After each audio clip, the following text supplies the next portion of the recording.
The other piece that was very enlightening to me when I went through it is the value that I've brought in all the different roles that I've been in.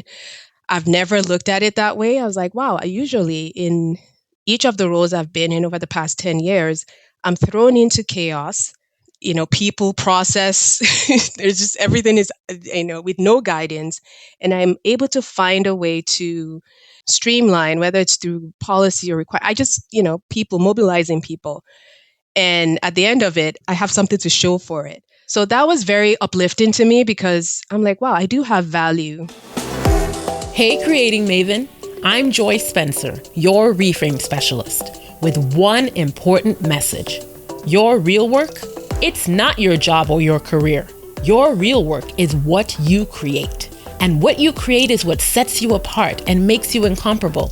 It's your legacy. I'm here to show you a whole new way of working so you can create with your gifts, make a unique contribution, and finally get paid to be yourself. This is Reframe to Create. Are you feeling stuck in your job again? Are you feeling unfulfilled? Feeling like you're not being acknowledged for what you do and what you bring to the table? Do you feel like there's more and you just don't know how to go about finding out what that is? You're not alone. My guest, Adeola, knows all about how you feel. Despite being a seasoned cybersecurity executive with more than 15 years of experience in the industry, Adeola came to me because she felt stuck. But I had something for her. The resume excavation is a process that I take clients through that's not about your resume. It's about you. And it's a treasure hunt that will give you a complete reframe on who you are and the great value that you bring.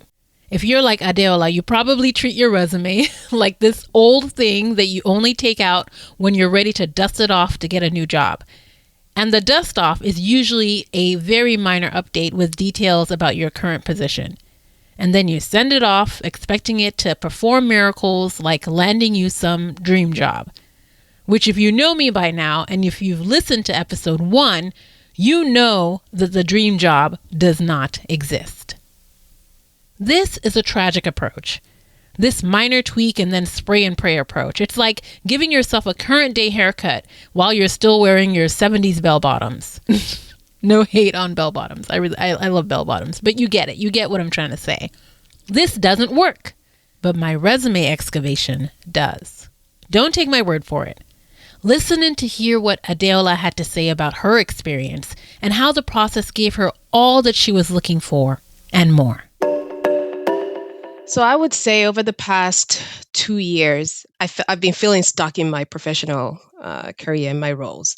I'm a cybersecurity professional. I manage multiple teams. I feel I'm being thrown into different challenges. I figure it out, work through it. But I felt I wasn't fulfilled. I was feeling stuck. Like, where's the next step in my career? I felt I wasn't being acknowledged for some of the things that I was doing. And I just felt that I needed guidance. Like, what's the next step for me? I know I work hard, I work smart, but I feel that there's more. I figured that I needed a career coach. I needed to talk to somebody. I needed to do some form of self-reflection, and again, to get some guidance in terms of my journey and how do I get unstuck from what I'm, from where I was. And that's where I went through the journey with you, the coaching with you. Yeah. And I'm sure it'll be familiar to a lot of people because a lot of people do feel stuck and do come to me because they're feeling stuck. They have a lot of things that they have going through their minds and are feeling passionate about a lot of things. And it's like, okay, well, what next? And I'm kind of like paralyzed with decision or just feeling stuck. So that'll be familiar for a lot of folks. So to that, in response to that, we worked on their resume excavation, and that's something I take many clients through, which is to help them clarify what their unique contribution is. And so we go hunting for treasure in the resume. So what was that like for you? What did you get out of that process of excavating your resume? I remember when you said that you wanted me to go through an exercise and resume excavation. And what went into my head was, okay, why am I going through I think I even shared this with you, that I only go through my resume when I'm about to apply for another role, that I already know what I'm doing. So I really didn't have much expectation. But then, I kind of read through your guide and I'm like, huh, I've never sat down to really go through my experiences. And, you had some pointed questions in terms of as you're going through your resume, identify what you like to do, identify the activities or the tasks that you didn't enjoy. So I think looking at it from that perspective, again, I've never done that before. It was very insightful. First of all, I was able to see a pattern. Like, okay, it was easy for me to identify the kind of work I didn't like to do, but I've been doing it. And all the roles that I've applied for has been based on that. So it was really good to just take a step back and really go through my experiences, but with the lens of, what does this really mean? Are you focusing on the things that you want to focus on? So being able to identify a pattern in the work that I've been doing, what I liked and what I didn't like. The other piece that was very enlightening to me when I went through it is the value that I've brought in all the different roles that I've been in. I've never looked at it that way. I was like, wow, I usually in each of the roles I've been in over the past 10 years, I'm thrown into chaos, people, process. There's just everything is, with no guidance. And I'm able to find a way to streamline, whether it's through policy or require. I just, people, mobilizing people. And at the end of it, I have something to show for it. So that was very uplifting to me because I'm like, wow, I do have value that I can bring. I am an asset, to whatever company that I've worked for. That was enlightening to me. I felt very proud because I've again never sat down to really go through my experiences, and that every job, there's similarities. It's you're in chaos, you're able to turn that chaos into streamlined process, a solution, and you're building people. One of the things I also identified is I love the areas of work that I've done where I'm able to mobilize and mentor people. And I was happy to be able to identify that. I'm like, the parts of my job where I'm able to mentor and coach and give guidance, not actually doing the analysis, because that was the part that I also identified in my resume that I do all the time and I don't enjoy it. We're analyzing, terabytes of data, but being able to provide guidance to my team, they can do the tactical work. I can look at the big picture.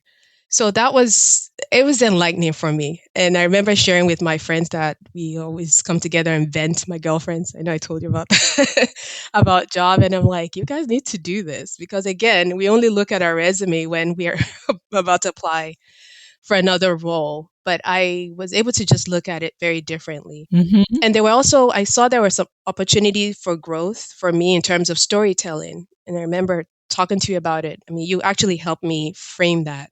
Where how do I package the value that I bring into a value proposition, a service, So even when I'm interviewing for a job, I'm able to sell like this is what I've done and be able to communicate that in a way that, can feel it and connect to it. So that was a part that, oh, now that I know kind of what my niche is and what I'm good at, how do I package that? So that's the part that I'm working on. But I felt it was just eye opening for me. And I love that you brought up that the resume is usually something people are like, why do I need it? People usually talk about resume as like, oh, it's something as they need to dust off. People That's talk right. about it like, I've used those terms.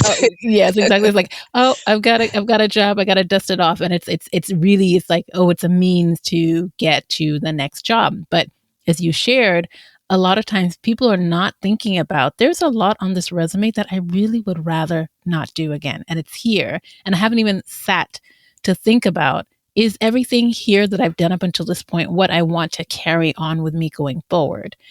And if it's not, then I need to know that and be aware of that and, stop constantly marketing it in an unthinking way. And then how do I think about what I do love or what I have created that I want to do more of going forward? And that's been of value to where I worked, but then also something that I see is something that I enjoy doing. It's valuable to me. It's valuable to those who I used to serve. And it's and how do I shift the narrative, and how do I start telling stories that's going to help me get and do more of that? And so, and yeah, And I'm so glad that you got that, because that's the purpose of it. That's why I created it. That's the purpose, to bring and help people to really clarify, because that's what we've done. We've clarified your unique contribution. Whenever I walk into this particular space, this is how I end up showing up. This is what I end up creating in these spaces, and this is the before and after, right? Like, of me showing up in a place. And that's huge, because a lot of people are adding value, but don't know what the value is that they're adding. Absolutely guilty. Yep. And that can put you in a dangerous situation. I had a friend who years ago used to always say, "May others not see more in you than you see in yourself." And I was always like, "What?" He's like, it used to drive me nuts when she said it, but I get it, because it happens a lot of times with women, but not just women, but we can be working and toiling and just giving away the goods and not knowing that we are and what that is. And so that really hinders your ability to pull appropriate compensation, really, in the market from it. You said that, it's brought you to the point of realizing that you need to be better at telling and sharing your story. So we get that, and that's a logical conclusion for, I'm sure, for a lot of folks. What else has it given yours, or let me phrase it this way: where are you now? We did this months ago. Where are you now, looking back on it, and how are you using it, or how have you used it since? When I set my goal for 2024, one of the goals was to, and again, it was through this journey and the exercise, is to invest in storytelling and in resources that's going to help me with that. How do I sell, or how do I package the value that I bring, and then being able to communicate that in a way that people can connect to it? I have to be honest, I haven't. Life has happened. It's a journey. It's a journey. Exactly. I always have to remind myself of that. But just being intentional. I invested in a book, actually, that you recommended. I just got it to read the book, and I've been listening to podcasts and just different. Mel Robbins is another person I listen to. Just listen to women that talk about that and how you can hone in on that. So I've been intentional in terms of how do I build that skill set. The other piece is, so I have been looking, I want to change roles, look for another position. This exercise actually helped me to frame exactly the kind of job I want to, my next job, what I want my next job to be.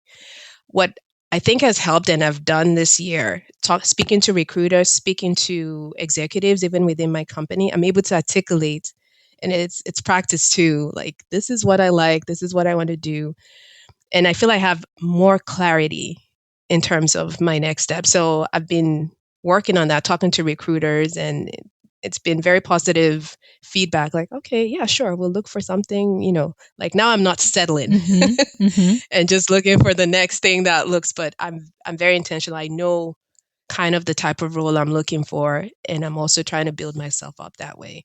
And also just being able to communicate that to recruiters and even mentors. So that's kind of been my journey so far. I'm hoping it's twofold. One, being able to get my ideal job, but also to build myself and maybe have something of my own that I can provide as an entrepreneur.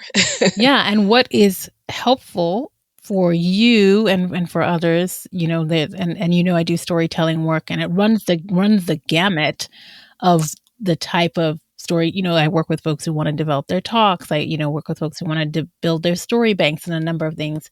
And a great way for you to follow up on the resume excavation in terms of storytelling is to think about, okay, what are those things that you identified, that you created, that you loved creating, and that are sort of like, these are the things that reflect your value add, that have your fingerprints all over them, right? This is your unique contribution. And think about specific moments in your career that are you doing the thing, right? And identify like maybe 3 moments, and those are the stories that you want to build on and share over and over again, because you want to keep talking about the type of work that you want to do more of. So that's an easy first foray into storytelling for you, to not just think about the work conceptually in that big picture, but to actually think about specific moments. When was this? What, was it a specific project? Was there a specific event? What day? Was there a specific day? Maybe you can talk about a launch day, and then at a high level talk about the journey to that. launch day and the value and the impact of doing that, of that thing that you created, right? So that's an easy first foray into storytelling for you as a next step from your resume excavation. You've done it. We've identified a couple of things, and now like, okay, let me find 3 story moments that are emblematic of this value that I bring. And then let me share it. You've already said you're talking to executives. You said that you're articulating better. Great. So you make sure that that articulation is in you sharing specific story moments around these high value aspects of the work that you do. What do you think about that? Now that sounds great. That's words of wisdom. And when I was reviewing my resume, what I was doing was also recalling some of those monumental projects that kind of aligns with some of the values that I want to share with the executives. So I'm able to write down, okay, here is a project or here is a particular event, and this is how I handled it. It really has helped me in terms of communicating examples of, the particular experience or skill set that I'm trying to highlight when I'm discussing with or communicating with recruiters and executives. But no, that's the easiest way to do it. And again, it's taking the time to kind of go through your resume and thinking through your experiences and the projects and being able to take out those things and then formulate them into a package, a value package. That's what I call it. You can present that. So what about the things that you mentioned quite a bit, because we talked about it at the beginning as well. What about the things that you don't like, right? The things that, and it would be interesting to hear from your perspective, given your field, the aspects of your work that you've done, maybe you've been successful at it, because that's also part of how I take folks through the resume excavation. It's like to distinguish between the things that, yes, I was successful in this, but I hate this. I don't want to do this again, right? absolutely. And there's a certain privilege that comes with years of experience that allow you to even look at some of those things and say, maybe I don't want to do more of that, right? Sometimes maybe at the start of our career, it's just kind of like, okay, these are just like, we just got to suck it up. I got to prove. But at a certain point, you can start to turn a corner and start to lean in more into the strengths and push in that direction and kind of, delegate, downgrade, or do other things with the other stuff. So what have those aspects looked like for you? How are you navigating those aspects of your work since the moment of identifying very clearly, this part is no for me? What has it been like for you since? It's helping with delegation. I do manage teams, but because I'm used to doing all the tactical work, I end up doing a lot of the work that I should be delegating to the junior members of the team so that they can learn and they can grow, and then I can focus on the bigger picture. Part of my job is a lot of analysis. Again, I'm thrown into chaos. We can't figure any of this out. You go figure it out. And it does require a number of whether data analysis or discovery work or research and all of that. And that takes time. And going through my resume and the exercise, I'm like, I spend a lot of time on that. They're kind of highlighted on the resume, but they're not things that I really enjoy doing. I could do a little bit. It's more of the strategy. We have this big problem. How do we break it into smaller problems? And then we can solution for it. But the actual groundwork that needs to be done, that can be handed, as you rightly said, maybe beginning of my career. Yes, you have to do all of that. But I'm not, I'm an executive and I should be thinking kind of bigger picture and then being able to bring up and mentor the people who are just starting their careers. So it's really helped in delegating to my team and really helping my team. The things that I don't want to do, I don't have to do them. It's really not, I'm not serving the role I'm in when I do them. So that was something that was highlighted. I should be giving that to people who are coming up so they can learn and grow, and then I can help guide and shepherd and make sure that we are able to achieve whatever goals we want to achieve. So that's been helpful in terms of delegation. And that might not be the case for everyone, right? Sure. Everyone might not be able to delegate aspects of it, but I think the pause of being able to actually look at it, just be like, oh, I don't really like this. And it's like, and I probably shouldn't be doing this anyway. I've just been doing it. And that's also the value of it, just helping to bring some thought and intentionality into something that we just sort of like might just be doing anyway. And So there might be aspects of everyone's role that they have to do anyway, but why I like to do that aspect also is that there are things that people have done that they've been successful in before that they don't want to do again, but they keep putting it on their resume because they're like, "Oh, I got to fill this resume out." And then I've had this happen to me. You have a conversation with a potential employer and they're like, "Oh my gosh, tell us more about this thing." And you're like, no, Yes. don't look at that. Don't get excited about that because that's actually what I'm trying to move away from. I don't want to do that part. And then and for me, I'm just like, just take it out. Like really think about it. Like if you have a robust enough resume, you can flesh out and focus on the things that you want to do more of. And if there are things that I don't want to do this again. Sometimes, not all the things, but some of those things you can actually take out. So it just takes actually looking at it and thinking and putting some thought to it. In looking at roles, the kind of the next level roles that I'm looking at, I'm being very mindful because in those roles there are some tactical, some of the work that I don't want to do. So before, prior to self-realization, it would be, oh yeah, I did director of governance, whatever. And I wouldn't really pay attention to the specific job description or responsibilities. I'll just, okay, this is the title. It kind of talks through some of the work I want to do. So it's almost like I was settling, like, yeah, I know I have to do some stuff. But now I'm more intentional in terms of I want the jobs that I'm looking at to highlight the kind of work I want to do. They are out there and not just settling for, anything. I think that has helped me in that regard. And the other piece which you mentioned in terms of what's in my resume. Yeah, because when I do, and they're, okay, talk about your experience. I'm like, no, I'm talking about things that I actually don't enjoy. And there'll be certain things I'm really passionate about, like problem solving. So that has definitely helped shape kind of how I view the kind of jobs I'm looking at, and even for what I'm presenting as my experience and skill set, because I want to highlight the areas that I'm interested in and I'm happy about and all. Yeah. So this is a call not just to just look at your resume. It's a call to be more intentional about what work you want to do and be more proactive about telling the story and pushing the narrative towards more of what you want to do.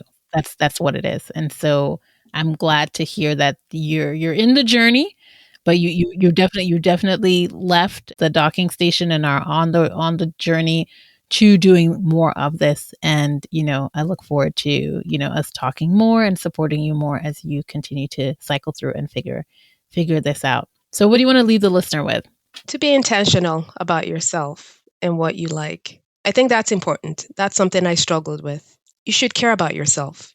You should be intentional about yourself. Invest in yourself. And yeah, there are times in your life that you will feel stuck. Don't remain stuck. Do something about it. And I think that's what because I would never have thought of to go talk to a coach and, all this nuggets that I got from it. But I think it starts with you just putting yourself first, and you'll be amazed what you'll get out of it. I would not think resume excavation will open my eyes to, it's a completely different perspective.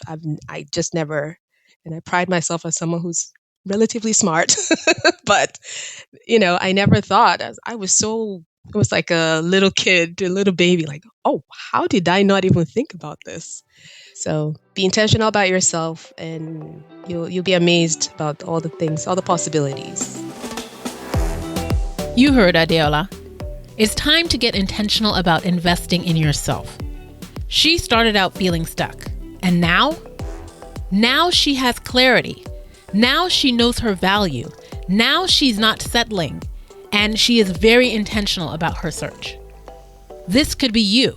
Your resume is a record of what was and what is. But that doesn't mean that it needs to be a roadmap to what must be. You don't have to keep talking about and getting more of the same. You can talk about and get more of the type of work that you want.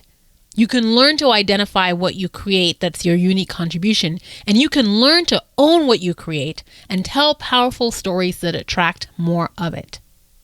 But first, you got to get clear on the following questions. What is the pattern of my genius? How exactly am I an asset? What value do I bring? What does it look like when a thing has my fingerprints all over it? How do I tell the story of this? Yeah, good questions, right? This is how you get intentional. Now, if you're feeling a little overwhelmed, I want you to know I got you. This is your time, my creating maven. It's time to know the exact nature of the treasure that your resume holds. Book your resume excavation session today and walk away with a powerful new way of looking at yourself and what you bring to the table. You can see the link of how you can do this in the show notes. And I look forward to hearing from you because we can't wait for all the wonderful things that you're going to create when you're working out of the zone of your genius. See you soon, Creating Maven. Until then, remember to always ask yourself, what will I create?